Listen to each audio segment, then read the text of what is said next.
ரெண்டாவது சமூகத்தில் அமைதி நிலவணும். அமைதி நிலவுனா இந்த குடிச்சிட்டு போய் பக்கத்து தெருவில் சண்டை போடுறது, இல்லை அவன் தெருவில் வந்து பைக் ஓட்டிகிட்டு போய் இடிக்கிறது, அங்கே அடிச்சிக்கிறது, வெட்டிக்கிறது, இந்த ஜல்லிக்கட்டில் பிரச்சனை பண்ணுறது, கோயில் திருவிழாவில் பிரச்சனை பண்ணுறது, ஆடல் பாடலில் பிரச்சனை பண்ணுறது, இல்லை சாயங்காலம் ஒன்றா உட்காந்து குடிக்கிற இடத்துல பிரச்சனை, இந்த மாதிரிலாம் பண்ணிகிட்டு இருந்தீங்க அப்படின்னா நீங்கள் யாரும் நிம்மதியாக இருக்க முடியாது.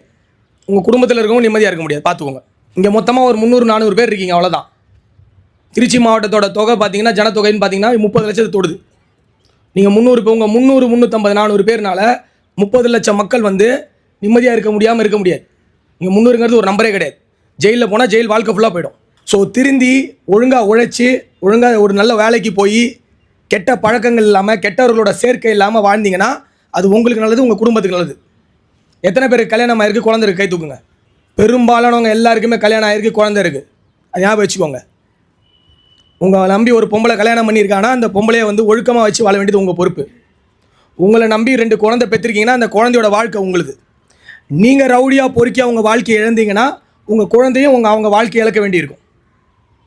உங்கள் அடுத்த தலைமுறையும் அப்படியே போயிடும்.